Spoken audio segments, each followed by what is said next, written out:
Yeah, when I say West Texas, I used to live out there. I always told everyone it was far West Texas. And people would ask me, where is far West Texas? After you cross the Pecos, you're getting close. So it was pretty far out. So I just like to say, I'm going to scare Kevin right here. We've had such good reports from people and landowners and everything. I just like to say ditto. Thank you.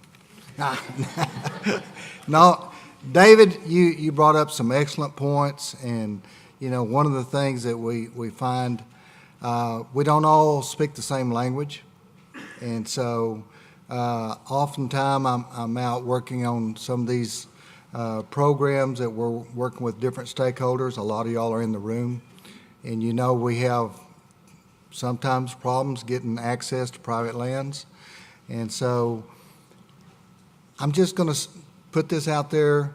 If you'll talk to somebody that works with these organizations, a lot of times we can kind of smooth that over and explain to them what's going on and get out there.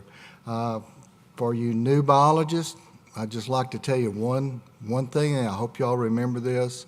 If you're trying to get in the front door and sell somebody something, the first question that you ask is not how much money do you have in the bank.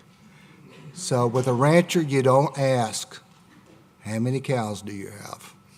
Just a little note. So, all right, so as he said, I work for Texas Farm Bureau, and we have over 500,000 member families. Now, that's not members, that's member families.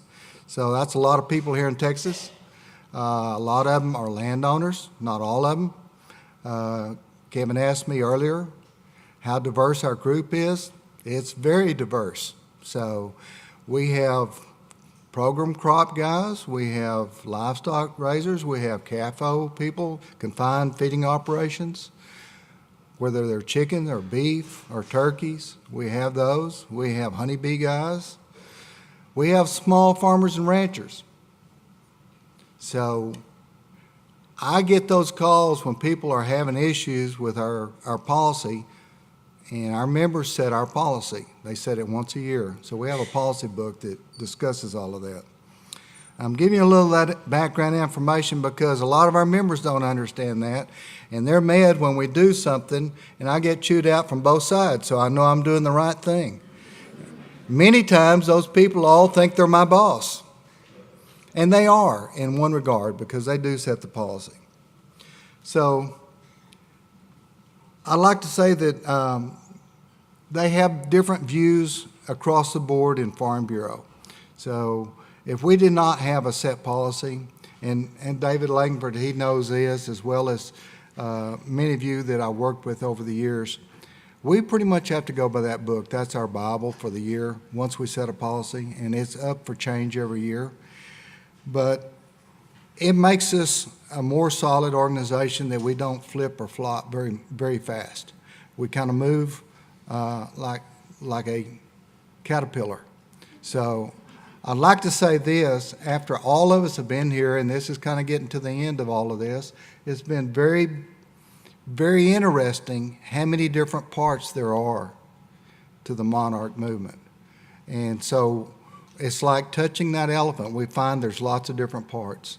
And so I hope that we can all find a way to work together, because we're discovering a lot of different parts of it and how all that's going to fit together. So Marla and I worked together for, gosh, I think it's been something like 12 years. We work across the river a lot of times, and we do a lot of different things and help develop plans for landowners. I got to thinking earlier today when everyone was giving these landowner things, they was like, whoop, that's what I was going to say. Whoop, that's what I was going to say. Wow, I was going to say that. And so I'm really kind of glad that I did not have a PowerPoint presentation up here today, because most of everything I was going to say was covered. But I was really feeling bad about it until Lori got up for NRCS, and I'm thinking, ooh, Russell, you got a problem coming up here in a minute. So we need the private land, and that's been talked about a bunch of times, and we need that access. What I'm telling you is just call on us. not just me and Marla, but other organizations that have landowners, and work through those organizations, because they can get you into the right people and they can steer you away from the wrong people a lot of times.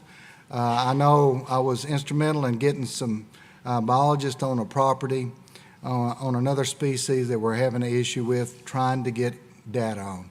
And they were having a lot of trouble in the area. And I said, well, look, go to this guy, because if you get this guy in there, everybody else will follow along. And they called me back and they said, you were right. He got us everywhere, and he even knew the right places to go eat. So we're the people to ask, I'm telling you. So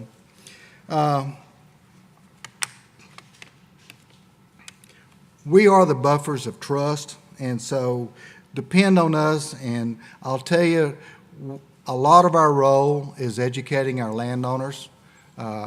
Those are the people that they love the land. We do have landowners that are new to the land, and that's a little different.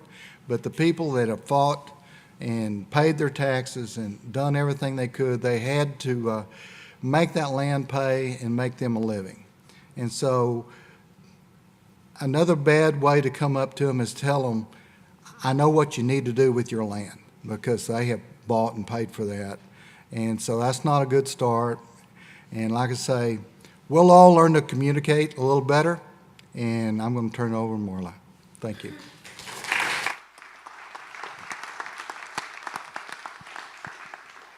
Thank you, Gene. Gene's colleague to the north, Marla Peek, is Director of Regulatory Affairs for the Oklahoma Farm Bureau. Marla works with state and federal agencies to improve the lives of rural Oklahomans. She grew up on a farm in Custer County in western Oklahoma, where her family grew wheat and stocker cattle. She and her sisters raised registered Duroc, am I pronouncing that right? Hogs. And Marla has a degree in communications and agriculture. It's Marla Peek. I just want to say ditto what Gene said. Thank you. Gene's been a wonderful person to work with and a great mentor. I want to come at this from a little bit different point of view. When I drive around Oklahoma and look at agriculture land, which is pretty much everywhere, we are not growing like you all are, that's for sure. When I see a piece of land, I think who. I don't necessarily think what. I don't think, oh, that's monarch habitat. I look at that pasture or that cropland or whatever it is, and I want to know who owns that. As Gene said, there are a lot of different types of producers out there who have a lot of different goals. Farmers are not homogeneous as a group. There are part-time farmers. This is so common. So many people have spouses, or maybe whoever the primary farmer is, who work off the farm. You have absentee landowners. That's very common. You have traditional farmers who just work on the farm full-time. And I think that's more the exception these days, perhaps, than the rule. You've got young farmers. You have niche farmers. Any way you look at it, someone out there is going to own that land, and we sure hope they're going to know how to do conservation and take good care of it. Farmers and ranchers have challenges. Some of those have been mentioned today. Debt, new science, new technology, compliance with regulations, weather, rain, enough, not enough, feral hogs, depredating deer, weeds, and I learned in college, a weed is a plant out of place. So that's all I learned from plant science, pretty much.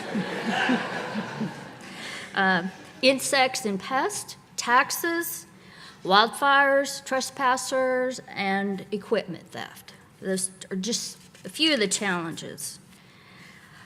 Producers, I think, need to know why. Why should we help the monarch?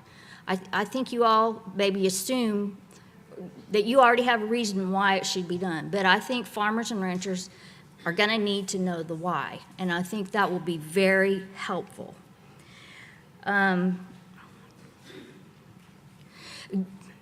These things have evolved. Farmers, I think, have just gone beyond the mindset. I mean, they learned how to keep the soil in place and then go from improved pasture to planting native pasture.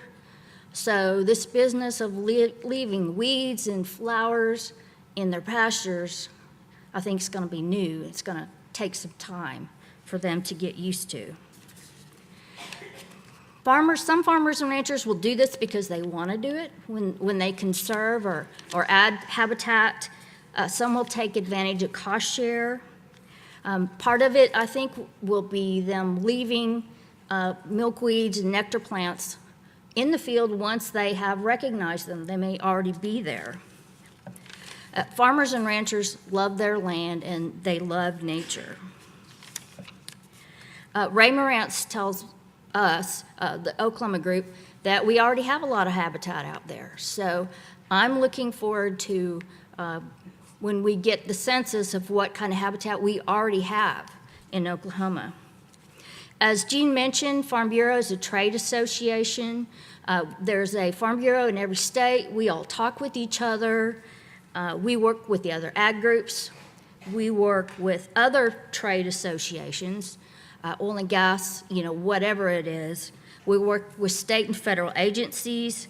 As Jean said, we represent that smallest farmer out there and that largest rancher, crop, livestock, whatever that might be. Some final thoughts. Education takes time. And for many of our members, they're just now learning about monarchs.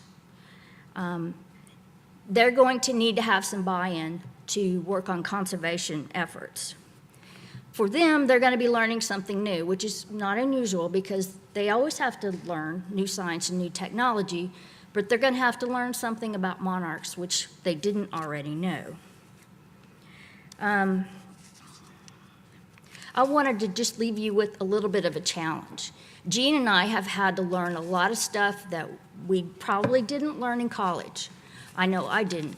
I took the least amount of science I could, and now it seems like I deal with science every day, and I just have to do the best I can and call on mentors to help me. But I would encourage all of you, if you don't already know, to investigate what agriculture is like in Oklahoma and Texas. And there's some good shows on our public television stations and other places. You might even look online. Sometimes there's really good blogs. I like to go to Facebook and see what our farmers and ranchers put on the latest, because they talk about their operations, they take pictures of wildlife. I think it'd be good for you all to have a feeling for what they do. And I thank you for your time.